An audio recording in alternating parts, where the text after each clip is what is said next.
कि चाहे विजय हो चाहे पराजय, किंतु तुम तो केवल इसलिए युद्ध कर रहे हो कि युद्ध करना तुम्हारा कर्तव्य है, तो विजय के सुख या पराजय के दुख का भ्रम ही नहीं होता। नमस्कार दोस्तों, मैं मुकेश कुमार शाही, एक भारतीय लेखक।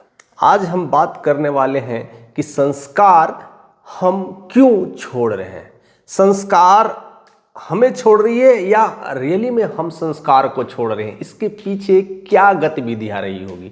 आखिर ऐसे संस्कार क्या थे कि जो हमें उससे अलग कर रहे हैं और कहीं ना कहीं हम एंड में हम उसी से जुड़ने की बात करते हैं। आखिर ऐसा असामंजस्य की भावना क्यों बनी है, इसके पीछे किस तरह की गतिविधियां हैं, आज हम सब कुछ जानने की कोशिश करेंगे। उससे पहले हम जानेंगे कि संस्कार आखिर कहाँ से आया है, कैसे होते हैं संस्कार। तो बेसिक तरीके से जानने की कोशिश करेंगे कि संस्कार पूरे 16 होते हैं। हमारी दिनचर्या जो होती है उसमें 16 संस्कार को शामिल किया गया है। बहुत बेसिक है और उस संस्कार को जिस तरह से करने की जो प्रावधान है, जो आज की भाग दौड़ की जो लाइफ हो गई है, शायद उससे हमें अलग कर देती है। इसके पीछे कई सारे कारण हैं। बाहर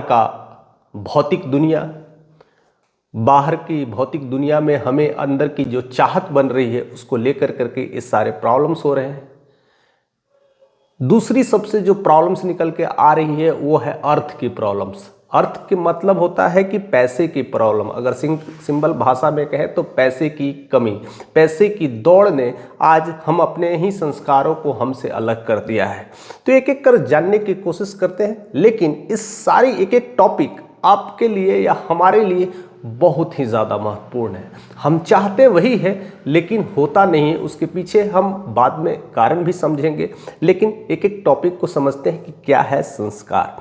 तो 16 संस्कार में सबसे पहला जो संस्कार आता है गर्भाधान की संस्कार।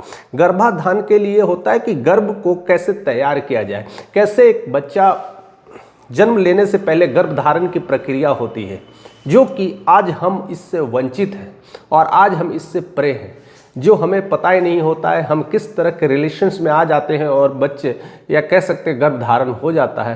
कई बार तो अचानक से होता है या समय से पहले हो जाता है। कई सारी प्रक्रिया है हमारी भौतिक जगत में और उसके लेकर के बड़ी सारी दवाइयों का हम सहारा लेते हैं। तो हमें सबसे पहले संस्कार में सीखने की ज़रूरत है और जानने की ज़रूरत है कि गर्भाधान क्या है। दूसरी जो सबसे बड़ा संस्कार है वो है पुंसवन। पुंसवन में क्या होता है कि हमें किस तरह का बच्चा चाहिए, हमें कैसा बच्चा चाहिए। हर कोई चाहता है कि मेरा बच्चा उत्तम क्वालिटी का हो, अच्छे संस्कारी हो, अच्छे गुण वाला हो, उसके अंदर गुणों का भंडार हो। हर कोई साथ चाहता है, लेकिन इस तरह के संस्कार का किसी ने कोई अध्ययन नहीं किया है। कोई कुछ करता नहीं है और कहता है कि बस ईश्वर ने हमें ऐसे संतान दे दिए। उसकी शिक्षा बहुत ज़रूरी है और हमें जानना चाहिए। अगर आप फ्यूचर में बच्चे की प्लानिंग कर रहे हैं तो ये दोनों संस्कार हमारे लिए अति उत्तम है। उसके बाद आता है सिमन्योदयन का संस्कार होता है। इसमें गर्भ में शिशु का मानसिक विकास कैसा हो रहा है, हमारा बच्चा किस तरह से मेंटली तैयार हो रहा है, मेंटल लेवल पर वह कितना स्ट्रॉन्ग हो रहा है, उसी में यह संस्कार आता है सीमंतोनयन का संस्कार, जिसमें बच्चों का पूरा मानसिक डेवलपमेंट की हम समझते हैं, जानते हैं और उस पर विचार भी करते हैं। तीनों संस्कार अति उत्तम संस्कार है अगर आप बच्चे की प्लानिंग कर रहे हैं तो। चौथा संस्कार आता है जात कर्म की संस्कार, यानी जन्म के समय क्या क्या संस्कार देने चाहिए। एक बच्चा जब जन्म लेता है तो उसके लिए हमें क्या क्या करना चाहिए, ये भी बहुत आवश्यक है। अगर हम भारतीय हैं तो ये सब संस्कारों का अध्ययन और इसका कहीं ना कहीं एक तरीका हमें पता होना चाहिए, जो कि हमारे धर्म ग्रंथों में है, जो कि हमारे शास्त्रों में है, जो कि हमारे पंडित पुरोहित सबको इस सब सारी चीज़ों का ज्ञान होता है। हम उनसे दूर चले जा रहे हैं और आज हमारे देश में जिस तरह से संतान पैदा हो रही है, हम उससे जो दूरियां बना रहे हैं, उससे जो झगड़े कर रहे हैं, उसके सारे प्रॉब्लम्स हो रहे हैं, इसका सबसे बड़ा कारण है इस 3 तरह के जो हमारे संस्कार है उसका बहुत बड़ा कारण है। अगले संस्कार की तरफ बढ़ते हैं, वो है नामकरण का संस्कार। जब जन्म ले लिया तो उसके नाम क्या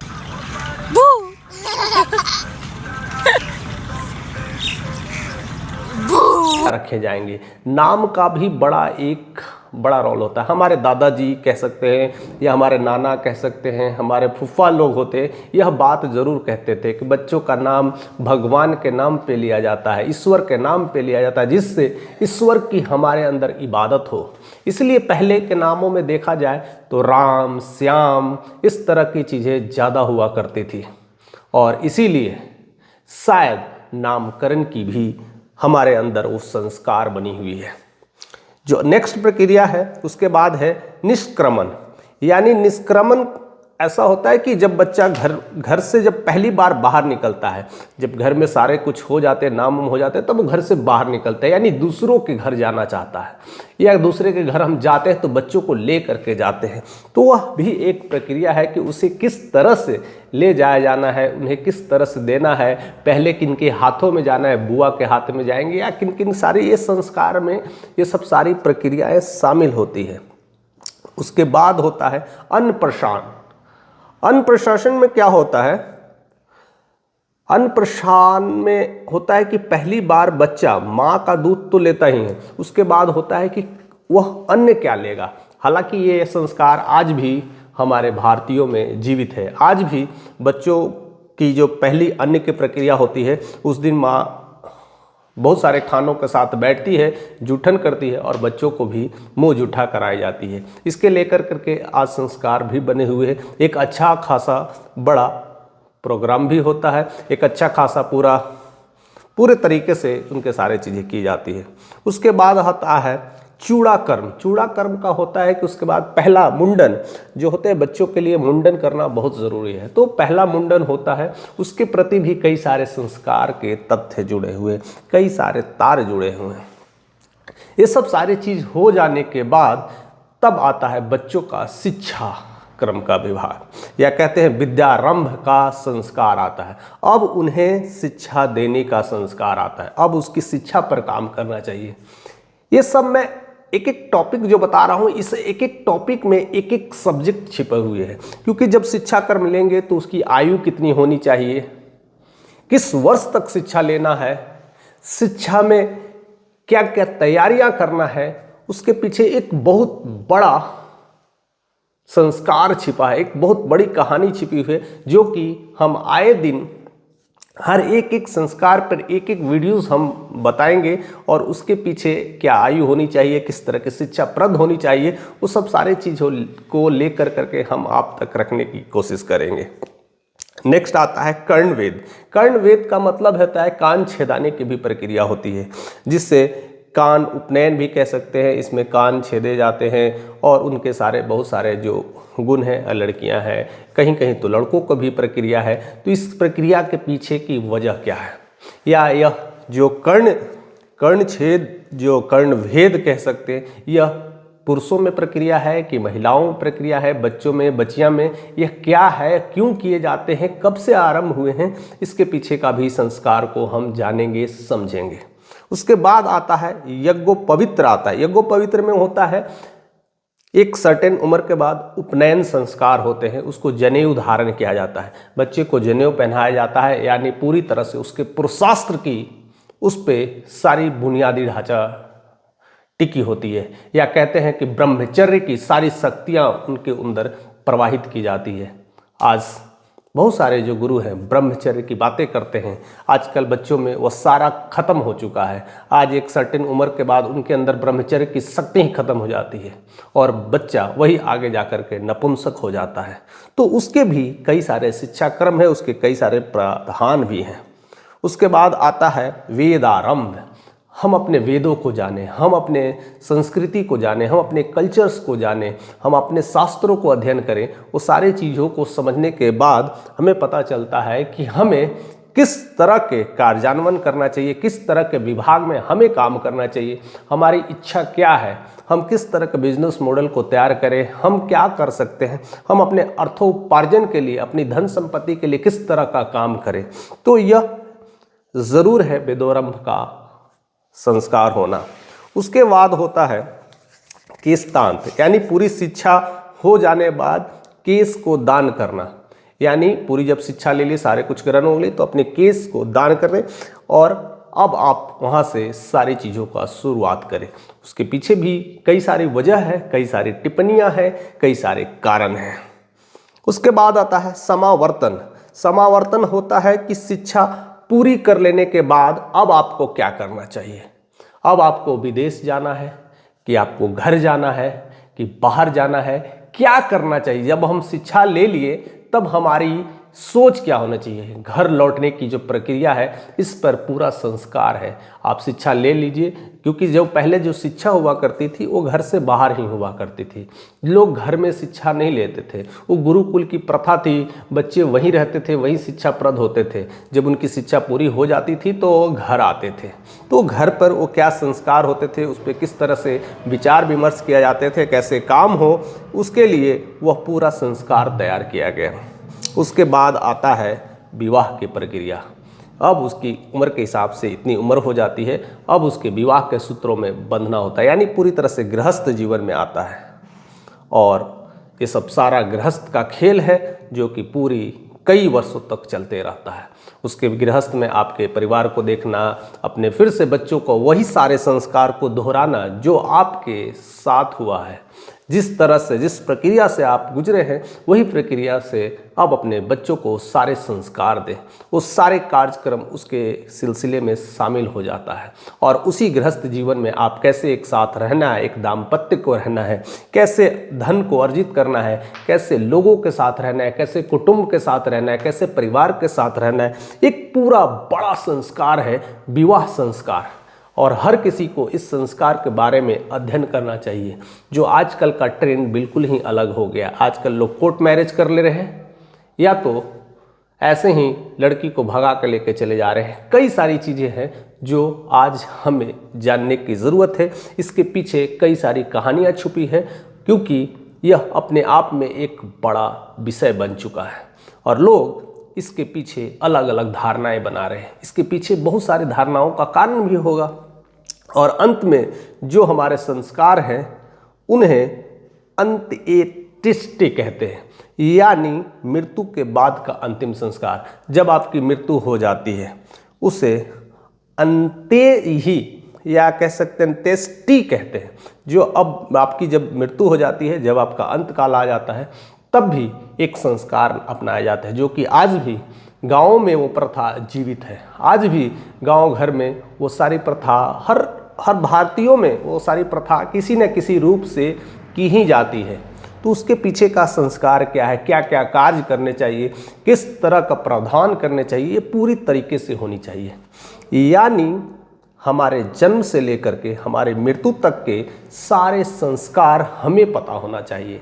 अगर हम भारतीय हैं, अगर हम अपने चीज़ों को रखना चाहते हैं, अपने कल्चर को संभालना चाहते हैं, हमें उत्तम संतान की प्राप्ति करना चाहते हैं और एक ऐसा जीवन जीना चाहते हैं जिसमें खुशी हो, आनंद हो और एक संस्कार भरा हो और किसी चीज़ की कोई कमी ना हो, तो ये 16 संस्कार हमें आना ही चाहिए। मैं एक एक कर करके सारे संस्कार के वीडियोस हम डिटेल में आप तक पहुंचाने की कोशिश करेंगे। और हर एक संस्कार का क्या उम्र सीमा होनी चाहिए, क्या समय अवधि होना चाहिए, किस तरह से हमें गर्भधान करना चाहिए, किस तरह से हमें विवाह की पद्धति को अपनाना चाहिए, किस तरह से नामकरण की पद्धति होना चाहिए, और हर एक पद्धति को पूरी तरह से हमें जानने की ज़रूरत है, क्योंकि आने वाला समय संकटों से भरा है। इवन आजकल भी ये संकट हमारे ऊपर इतना मंडरा गया है कि हमें इस चीज़ों को जानने की ज़रूरत ही नहीं पड़ती है। हम इस तरफ मुड़ते ही नहीं हैं। जब हमें कोई ठेस लगता है, जब हमारी स्थितियाँ खराब हो जाती है, जब हम रोने लगते हैं, बिलखने लगते हैं, हमारे अर्थ की हानि हो जाती है, हम बेरोज़गार हो जाते हैं, तब हमें अपने संस्कार की याद आती है, तब हमें अपने कल्चर की याद आती है, तब हमें अपनों की याद आती है, तब हमें अपने परिवारजनों की याद आती है। और फिर वहाँ से भी ये सारी चीज़ें ना मिलती है, वहाँ से भी अपनी अर्थ की समस्याएं दूर नहीं होती है, अपने जीवन की समस्याएं भी दूर ना होती है, तब और भी ये चीज़ें बेगाना लगने लगता और भी लड़ाइयाँ मतभेद बढ़ता जाता है और हम अपने ही संस्कारों से धीरे धीरे अलग हो जाते हैं, धीरे धीरे दूर हो जाते हैं और जिससे यह मानस पटल पर समस्याएं बढ़ती ही चली जा रही है। हर दिन, हर जगह, हर समय कहीं ना कहीं कोई लड़ाई हो रही है, कोई मृत्यु हो रहा है, कोई जन्म ले रहा है। ये सारे संस्कार की प्रक्रियाएं हो ही रही है, लेकिन क्या हम उस संस्कार को अदा कर रहे हैं? क्या ईश्वर ने जो हमें इस धरती पर दिया है, जिस वजह से हमें दिया है, जिस वजह से हम आए हैं, क्या हमें भी पता है कि हम आए किस लिए हैं? क्या हम भौतिक सुख सुविधाओं का हनन करने के लिए आए हैं?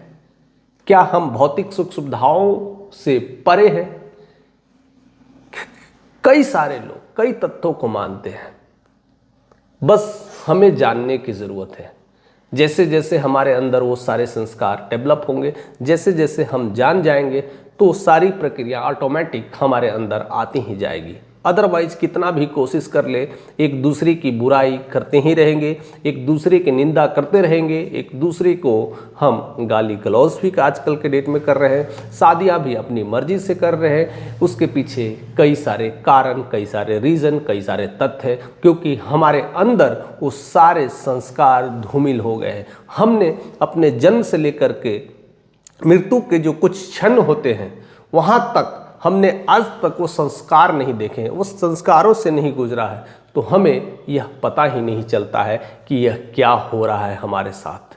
किसी दर्द में, किसी परेशानी में जब समस्याएं बढ़ती हैं, तब हम वैसे गुरुजनों के पास जाते हैं, वैसे पंडितों के पास जाते हैं और तब हमें वह अपने शास्त्रों से कुछ पन्ने खोल कर करके बतलाने की कोशिश करते हैं, हमें अपने पूर्वजों की याद दिलाते हैं, हमें अपनी गाथाओं की याद दिलाते हैं, तब जा कर के मन शांत होता है।